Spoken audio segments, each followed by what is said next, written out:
Good morning and welcome to episode 19 of Ask the Doc, Life Lessons You Should Have Been Taught in School.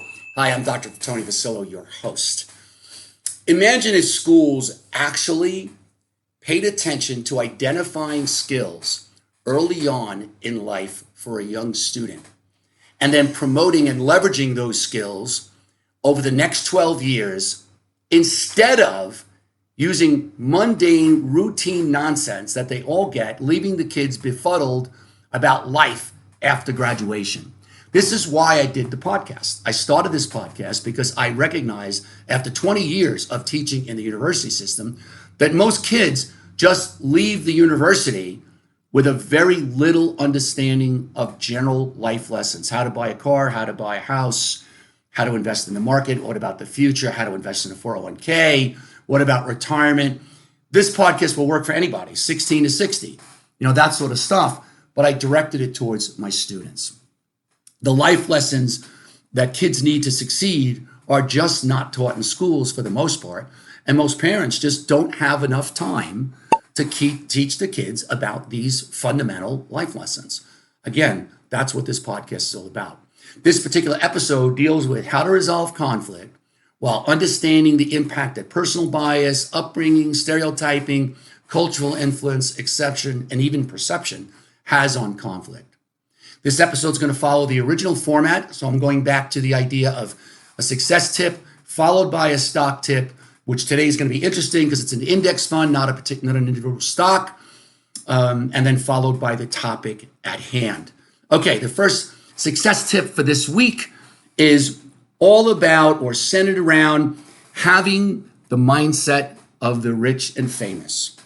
Not the dumb and famous, but the rich and famous. Okay, it's all a matter of perspective. As Shakespeare once said, perception is the editor of reality. Loosely stated or loosely meaning, what that says is that we look at the world through a different set of lenses, most of us. If I tell a joke in a room of 50 people and tell the first person in line the joke, by the time it gets to the 50th person, the original intention of the joke or the meaning gets lost, and that last joke that gets told doesn't even resemble closely to the original joke. If you see a car accident outside and 10 people view it, you'll get 10 interpretations of what happened simply because of perception editing their reality of what happened. So this is really, really important. The whole idea here is perception and perspective is everything, and you need to modify or reframe your thinking so that it's more positive and deals with the positive elements of these particular phrases or emotions as opposed to the emotions themselves. So reframing goes as follows. Problems become challenges. Rejection becomes redirecting. Depression becomes calmness. Anxiety becomes serenity, and fears become lessons. So the idea is to take those things, put them up on a board in your room, in your office, in your house, in your car, and understand you should be attacking life as a pessimist, not attacking life as an optimist. That doesn't mean I'm Pollyanna to think that there are no problems in life. Of course there are. And yes, life throws you curveballs and teaches you very harsh lessons. But those who get ahead typically have a really good, positive outlook on life. Okay, next is the stock tip of the week. Pardon me. I'm changing things up a bit. I'm actually recommending an index fund. The fund today that I'm recommending is called iShares Core S&P 500. It trades at about $400 a share, has a very low expense ratio of 0.03%, and has returns as follows. The past 12 months, 30%. In 3 years, 11%. In 5 years, 15%. And in 10 years, 13%. What does that mean? Loosely translated, at 13%, a 10-year return, the fund will cause your money to double every 6 years. Now, because of the heavy price of this index fund, you may want to try to buy it through a DRIP or one of the apps, SoFi, or one of those that allows fractional shares.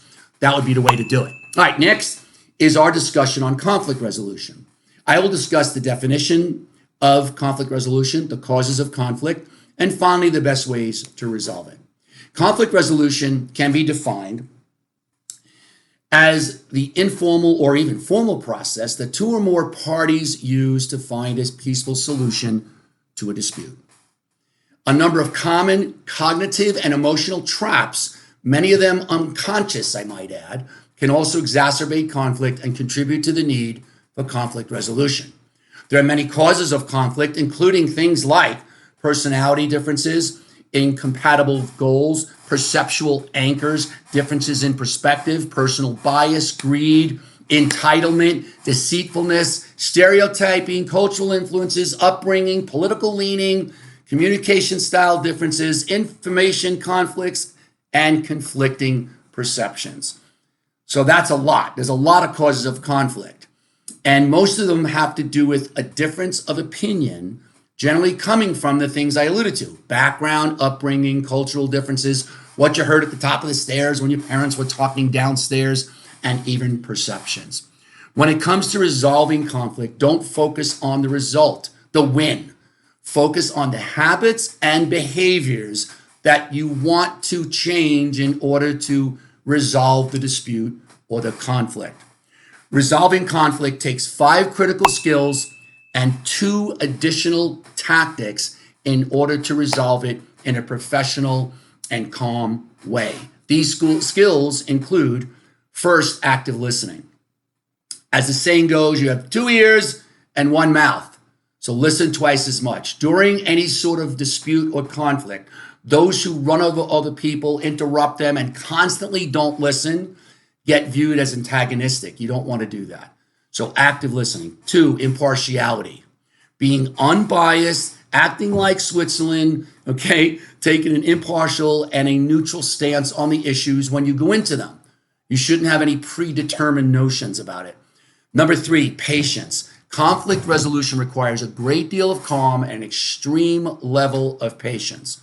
4, emotional intelligence, which means managing your emotions and taking control of the conflict by managing the other person, the disputed party, if you will, their emotions. Emotional intelligence requires a great deal of empathy, so make sure during the conflict resolution you put yourself in the other person's shoes before attempting to attack the issue. And finally, open communication by using empathy and willingness to be unbiased. Post these skills in your office, put a little sticky note on your computer, put it in your car, whatever you have to do. Rank yourself on a scale of 1 to 5 in these 5 skills in terms of how good you are at employing these particular skills. Then it's super important that you learn 2 additional crucial tactics to use to resolve conflict, and these are my 2 favorite. The first one is called the point of agreement tactic. Here's how it goes. A conflict develops between you and one of your subordinates. She comes in and says, I deserve a raise. I've been here 3 years and I deserve a raise. You feel she hasn't performed well enough to deserve a raise. The point of agreement tactic, how it goes, is you use words that cause the message to be received without any rancor. Something like this. Mary, I realize you feel very strongly that you deserve a raise.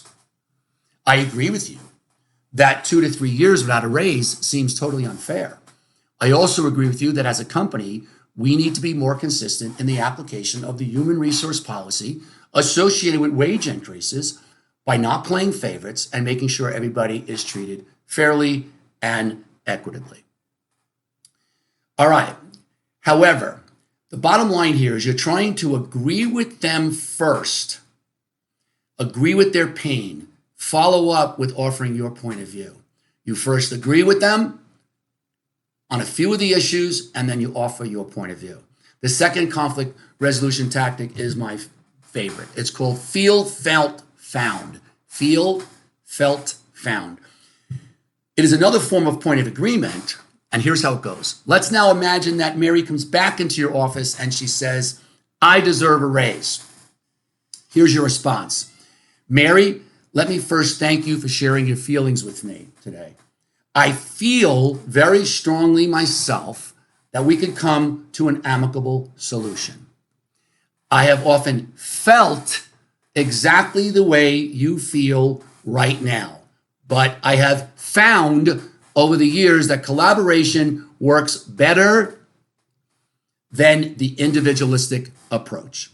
And the final conflict resolution initiative is to better understand your coworkers, your subordinates, and even your life partner. And that tactic, as I mentioned earlier, is to take in another episode, by the way, is to take a free DISC test online. DISC stands for Dominant, Influential, Steady, and Compliant. It's a personality test that basically gives you an understanding of how you behave in a leadership point of view and how you behave under stress. For example, I'm an ID. I'm considered, at least from a personality test point of view, to be relatively inspirational and influential, but you push me into a corner and the Italian fangs come out. So that's a really good tool to use with coworkers, with subordinates, and even with your life partner to get a peek at why people behave the way they behave. A lot of times it's just differences in approach to whether it's leadership or the world at large. Okay, finally, in order to properly resolve conflict, you should follow these 7 steps. Step number 1, identify the conflict and set aside a specific time to discuss the issue. 2, have a witness with you at all times. Always in a conflict resolution at work, have a witness. Number 3, ask the other person if they are audio taping the session and that you do not consent to the taping. Number 4, request a full explanation of the conflict without any judgment. Number 5, discuss setting common goals for the conflict resolution session. Something like, by the end of this session, I hope to accomplish X. 6, discuss ways to accomplish the goals together. 7, agree on the path forward. That's it for now, folks. Please remember to consider subscribing to my YouTube channel, becoming part of the Patreon family where you get those secret episodes. As I mentioned earlier, the secret episodes attached to this main episode are going to give you much more additional kind of insight and also resources to use, books to read, seminars to go to, courses to take on the issue of conflict resolution. As I always tell you, please leave me a review, leave me a like, a dislike, a comment, what you'd like to see differently, what you want more of, what you want less of. I'd love to hear from you guys. Remember, Carl Jung once said that everything that irritates us about another individual can lead us to a higher level of understanding of ourselves. That's it for now. Signing off. This is Dr. V. Have a wonderful week.